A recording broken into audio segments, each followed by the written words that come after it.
Assalamualaikum sahabat-sahabat yang dirahmati Allah. Hari ini saya akan menceritakan kisah cinta di langit maghribi.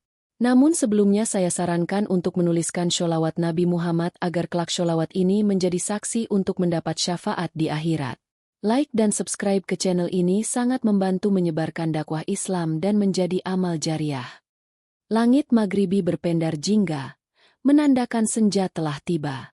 Di antara lorong-lorong kota Fes, seorang pemuda melangkah perlahan, menikmati hembusan angin yang membawa aroma rempah dan dupa. Namanya Ilyas, seorang musafir yang datang dari timur dengan tujuan menuntut ilmu di madrasah terbesar di kota itu. Matanya yang tajam mengamati setiap sudut pasar tua, tempat para pedagang sibuk menutup lapak setelah seharian berdagang. Di salah satu sudut pasar, Ilyas berhenti. Ia melihat seorang gadis tengah berjongkok, mengumpulkan lembaran kertas yang berhamburan di jalanan berbatu. Mata gadis itu memancarkan kecerdasan, namun ada gurat kecemasan di wajahnya. "Apakah engkau butuh bantuan?" Suara Ilyas terdengar tenang.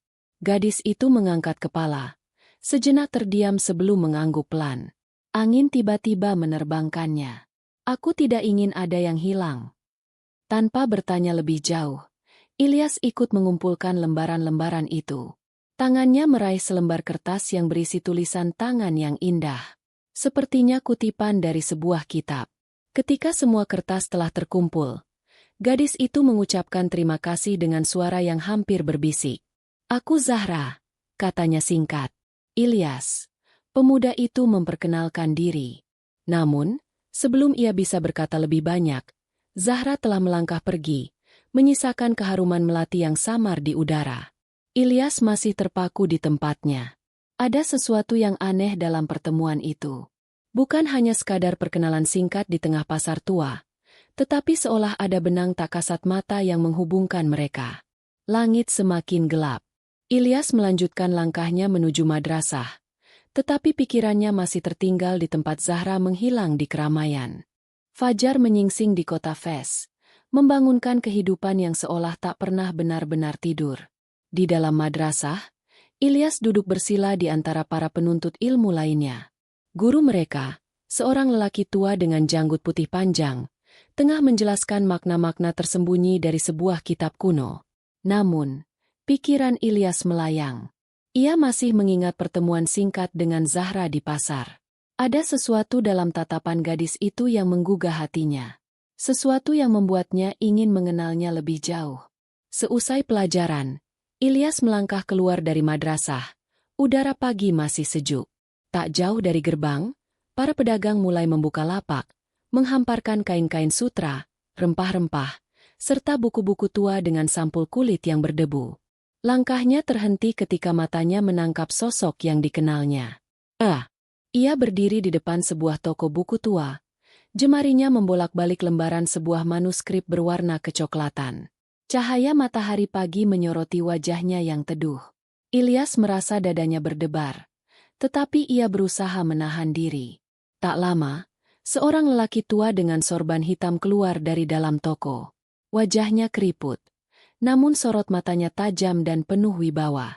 Zahra membungkuk hormat sebelum menerima gulungan kitab yang diberikan lelaki itu. Ilyas memperhatikan dengan saksama. Lelaki tua itu bukan orang sembarangan. Ia adalah Syekh Abdul Haq, seorang ulama dan juga saudagar besar yang dikenal luas di kota Fes. Fakta bahwa Zahra berhubungan dengannya membuat Ilyas semakin penasaran. Seakan merasakan tatapan, Zahra mengangkat kepalanya. Seketika, mata mereka bertemu. Zahra tersenyum tipis sebelum beranjak pergi, meninggalkan Ilyas dengan pertanyaan yang mulai menggelayut di benaknya. Siapa sebenarnya Zahra? Hari-hari berlalu, tetapi takdir seolah mempertemukan mereka berulang kali. Kadang di lorong pasar, kadang di depan madrasah, bahkan di sebuah taman kecil di tepi sungai. Setiap pertemuan singkat membuat hati Ilyas semakin terpaut, meski ia tak pernah berani menyatakannya. Namun, ada sesuatu yang ia sadari belakangan. Setiap kali mereka bertemu, ada bayangan yang selalu mengawasi dari kejauhan. Seorang pria bertubuh tegap dengan jubah hitam, seolah menjaga atau mungkin mengintai. Ilyas merasakan ada sesuatu yang tidak beres. Dan ia baru akan mengetahuinya di hari yang akan mengubah segalanya. Malam turun perlahan di kota Fes, membawa serta gemerlap lampu lentera yang menggantung di sepanjang jalan sempit berbatu. Angin gurun berhembus lembut, membawa aroma rempah yang masih tersisa dari hiruk-pikuk pasar siang tadi. Di sebuah sudut madrasah, Ilyas duduk bersila di dalam kamar kecilnya. Matanya menatap kosong ke arah jendela yang terbuka. Pikirannya masih dipenuhi oleh sosok Zahra. Sejak pertemuan pertama mereka, rasa penasaran dalam hatinya terus bertumbuh. Setiap pertemuan singkat meninggalkan jejak yang sulit ia hapus. Namun, ada satu hal yang kini lebih mengusik hatinya. Pria berjubah hitam yang selalu muncul di sekitar Zahra. Ilyas tidak bisa mengabaikan kehadiran bayangan itu. Apakah pria itu pengawal Zahra? Saudara? Atau seseorang yang sedang mengawasinya? Malam itu, Ilyas memutuskan untuk mencari jawaban. Tanpa suara, ia menyelinap keluar dari madrasah dan berjalan menuju jalan kecil yang menuju ke toko buku tua. Ia sudah beberapa kali melihat Zahra memasuki toko itu. Jika ingin menemukan jawaban, di sanalah ia harus memulai. Saat ia tiba, toko itu sudah tertutup.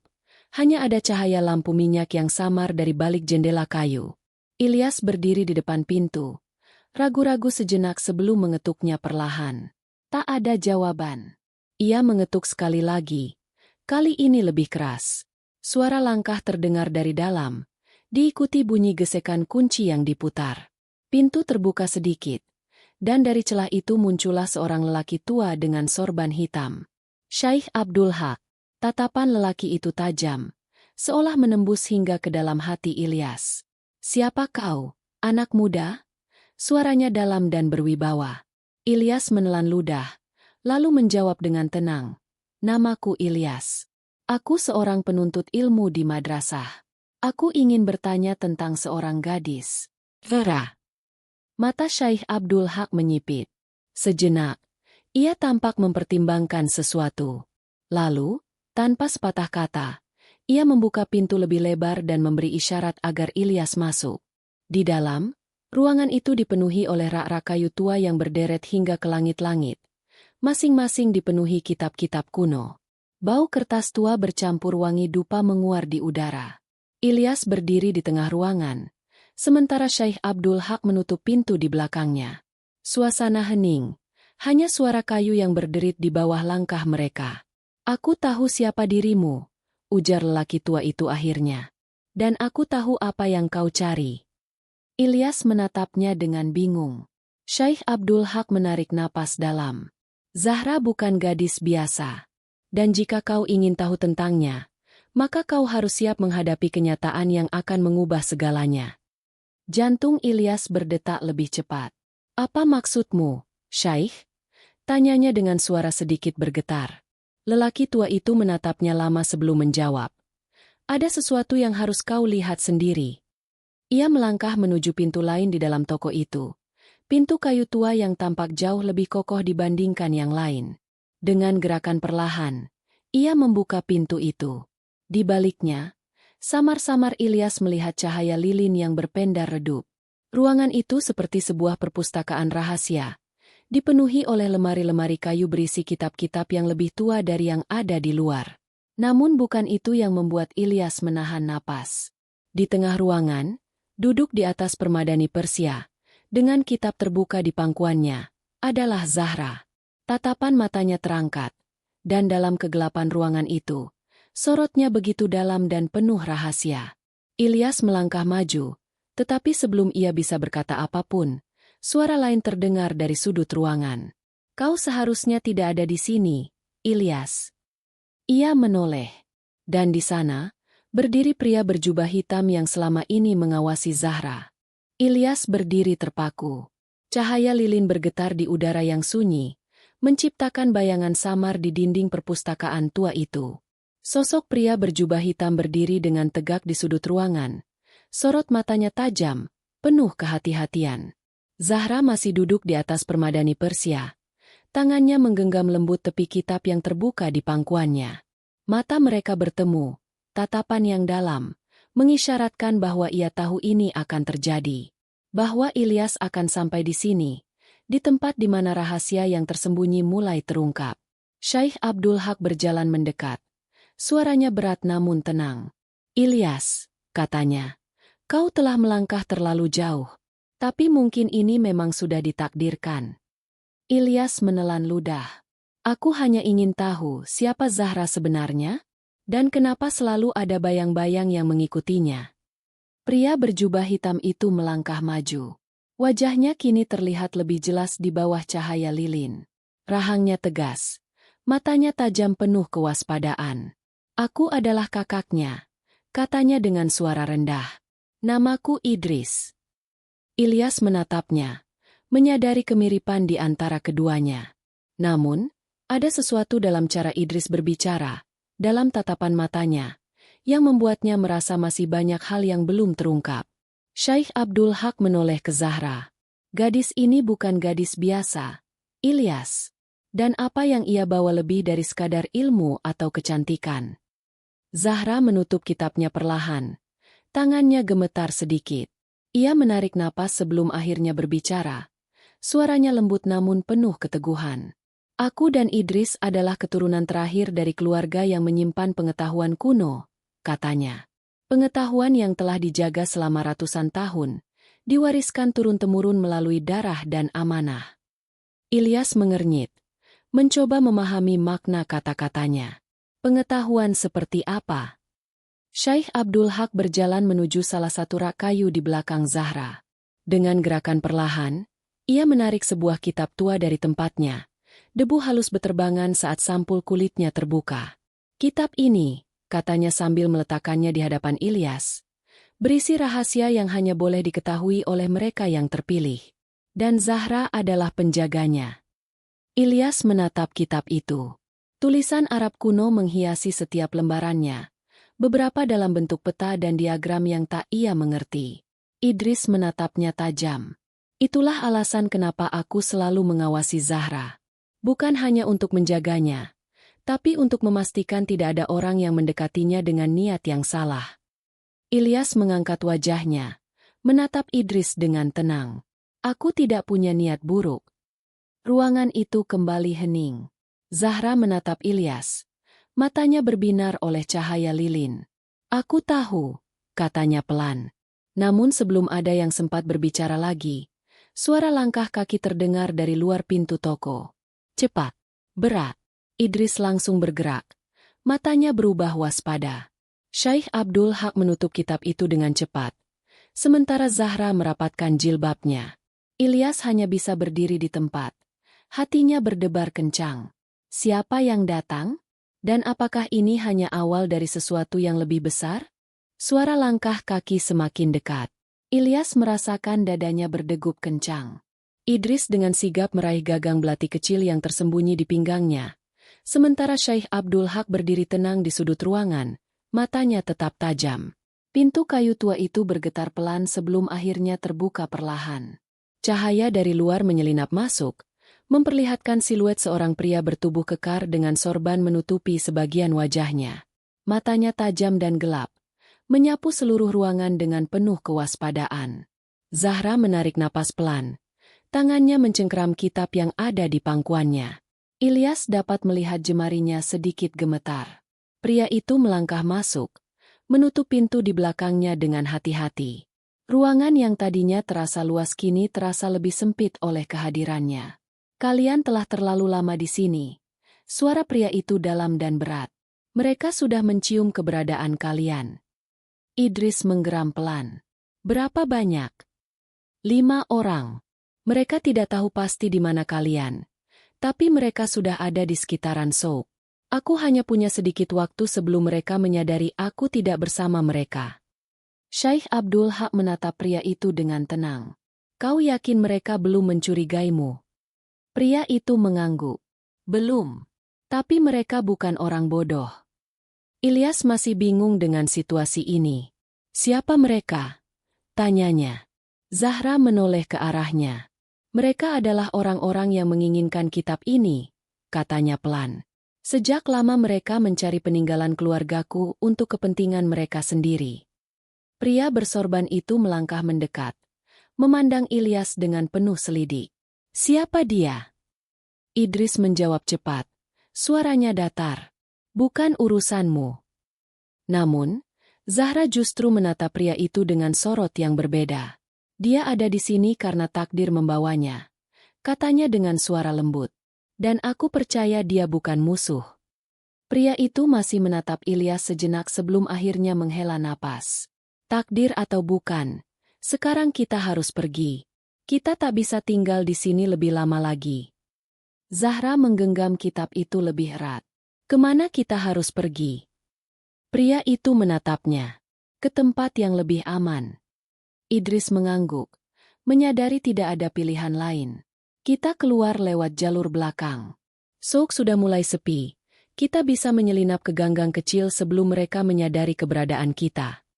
Syekh Abdul Haq menutup pintu rak dengan perlahan, menyembunyikan jejak mereka sebaik mungkin. Ilyas masih merasa kebingungan, tapi ia tahu bahwa tak ada waktu untuk bertanya lebih banyak. Mereka mulai bergerak. Zahra berjalan di samping Idris, sedangkan pria bersorban itu berjalan paling depan, memimpin jalan. Ilyas hanya bisa mengikuti. Perasaannya bercampur aduk. Ia datang ke Maroko hanya untuk belajar. Tapi kini ia terseret dalam sesuatu yang jauh lebih besar. Namun di dalam hatinya, ada sesuatu yang membuatnya ingin tetap tinggal. Sesuatu yang membuatnya tak ingin pergi. Dan itu semua berawal dari sepasang mata yang ia tatap di bawah cahaya lilin malam itu. Mata Zahra. Udara malam di kota tua Fes terasa dingin, membawa aroma rempah dari souk yang mulai sepi. Langkah kaki mereka tergesa-gesa melewati ganggang sempit yang diterangi cahaya lampu temaram. Bayangan mereka menari di dinding-dinding batu, mengikuti setiap gerakan dengan diam. Ilyas berjalan di belakang Zahra, matanya terus mengawasi sekeliling. Hatinya masih dipenuhi pertanyaan, tetapi ia tahu ini bukan saatnya untuk bertanya. Idris di depan mereka bergerak dengan cekatan. Sesekali berhenti di persimpangan untuk memastikan jalan aman. Pria bersorban yang ternyata bernama Umar berbisik. Kita menuju rumah tua di luar Medina. Itu tempat teraman untuk saat ini. Zahra menggenggam erat kitab di tangannya, seolah benda itu lebih berharga dari nyawanya sendiri. Tiba-tiba, Idris berhenti mendadak. Tangannya terangkat, memberi isyarat agar semua diam. Dari kejauhan, suara langkah kaki terdengar mendekat. Suara derap sepatu menghantam jalan berbatu dengan ritme yang teratur. Ilyas menahan napas. Jantungnya berdetak kencang. Idris menoleh ke Umar. Berapa banyak? Umar memicingkan mata ke arah lorong gelap di depan mereka. 4 orang. Mungkin lebih. Mereka mulai menyebar. Zahra menggigit bibirnya. Matanya dipenuhi kecemasan. Apa kita bisa menghindari mereka? Idris menatap sekeliling, kemudian menunjuk ke sebuah pintu kayu kecil di samping mereka. Masuk ke sini. Tanpa ragu, mereka mendorong pintu itu dan menyelinap masuk ke dalam sebuah rumah tua yang tampaknya telah lama ditinggalkan. Debu memenuhi udara, dan cahaya remang dari luar hanya cukup untuk memperlihatkan perabotan kayu yang usang. Mereka menahan napas ketika suara langkah kaki semakin dekat. Dari celah pintu, Ilyas bisa melihat sosok bayangan hitam melintas perlahan. Matanya tajam mencari sesuatu. Lalu terdengar suara berat. Aku yakin mereka ada di sekitar sini. Lelaki lain menjawab. Kita pisah. Periksa setiap gang. Langkah kaki kembali terdengar. Kemudian perlahan menjauh. Mereka masih diam di tempat. Jantung Ilyas berdegup kencang. Ia bisa merasakan ketegangan di ruangan itu. Idris menunggu beberapa saat sebelum akhirnya berbisik. Kita harus bergerak cepat. Umar membuka pintu belakang rumah itu. Jalur ini menuju luar kota. Jika kita bisa mencapai tepian Fes, kita bisa bersembunyi di desa tua sebelum fajar. Mereka kembali melangkah. Zahra tampak lelah, tapi ia tetap berusaha berjalan dengan cepat. Ilyas ingin mengatakan sesuatu, ingin meyakinkannya bahwa ia akan baik-baik saja. Tapi kata-kata itu hanya tertahan di tenggorokannya. Sementara itu, di balik bayang-bayang gang yang gelap, sosok lain sedang mengawasi mereka. Seseorang yang telah lama menunggu kesempatan ini.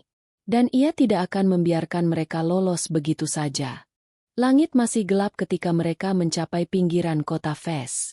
Jalanan berbatu berganti menjadi tanah berdebu, dan udara malam semakin menusuk kulit. Zahra mulai terengah-engah, tapi ia tetap menggenggam erat kitab itu seolah seluruh hidupnya bergantung padanya. Umar berjalan paling depan, sesekali menoleh ke belakang untuk memastikan tidak ada yang mengikuti. Idris bergerak di samping Zahra, matanya tetap waspada. Ilyas berada di belakang mereka. Pikirannya masih berputar tentang apa yang sebenarnya terjadi. Tiba-tiba, Umar mengangkat tangannya, memberi isyarat agar semua berhenti. Ada yang mengikuti kita, bisiknya. Idris merapat ke dinding batu, matanya menyipit ke kegelapan.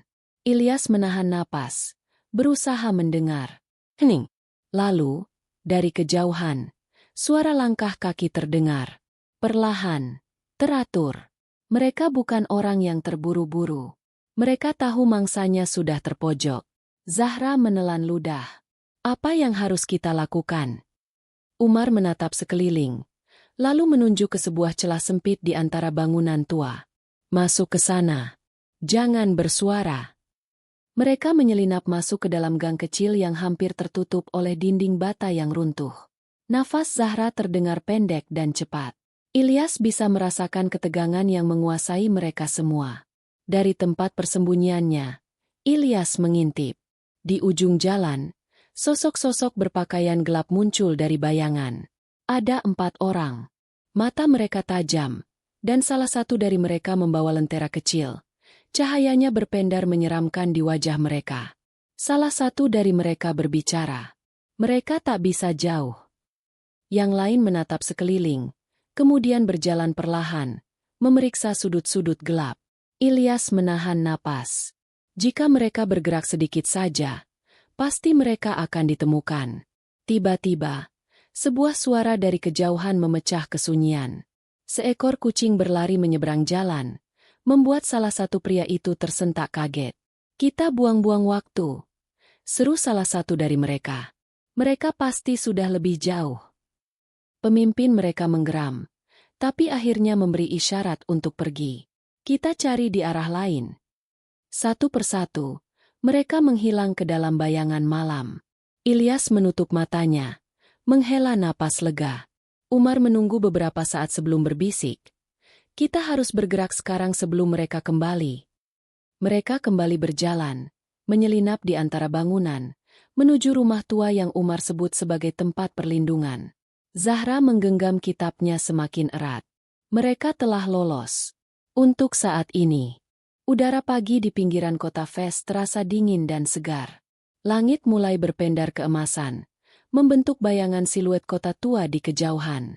Di depan rumah tua tempat mereka berlindung, Ilyas duduk bersandar di dinding batu, menatap Zahra yang masih terjaga. Sejak mereka tiba di tempat itu, Zahra tidak banyak bicara. Matanya masih menyimpan kecemasan, tapi ada sesuatu yang lain di sana. Seolah ia sedang memikirkan sesuatu yang lebih besar dari sekadar pelarian mereka. Apakah kau baik-baik saja? Tanya Ilyas pelan. Zahra menoleh, lalu tersenyum tipis. Aku hanya berpikir, sejauh apa seseorang harus berkorban demi sesuatu yang diyakininya? Ilyas menatap kitab yang masih dalam genggamannya. Sepertinya kau sudah tahu jawabannya. Zahra menghela napas. Aku tahu. Tapi terkadang, keyakinan itu datang bersama rasa takut. Ilyas terdiam. Ia ingin mengatakan bahwa Zahra tidak perlu takut, bahwa ia akan melindunginya. Tapi ia tahu, Zahra bukanlah seseorang yang membutuhkan perlindungan semata. Ia adalah perempuan yang kuat. Seseorang yang berani menghadapi dunia dengan atau tanpa dirinya. Dari dalam rumah, Idris muncul bersama Umar. Kita harus berpisah di sini, kata Umar. Aku akan membawa Zahra ke tempat yang lebih aman. Kalian harus kembali ke kota sebelum ada yang menyadari keberadaan kalian. Ilyas menegang. Kita baru saja sampai. Tidak bisakah kita? Tidak, potong Idris. Semakin lama kita di sini, semakin besar risikonya. Zahra menatap Ilyas dengan sorot mata yang sulit diartikan. Seakan ada kata-kata yang ingin diucapkan, tapi tertahan di bibirnya. Akhirnya, ia melangkah maju dan menyerahkan kitab itu kepada Umar. Bawa ini ke tempat yang seharusnya. Umar mengangguk. Dengan nyawaku. Zahra berbalik kepada Ilyas. Mereka berdiri saling berhadapan. Hanya beberapa jengkal saja jaraknya. Mata mereka bertemu, penuh dengan perasaan yang tak tersampaikan. Terima kasih, bisik Zahra.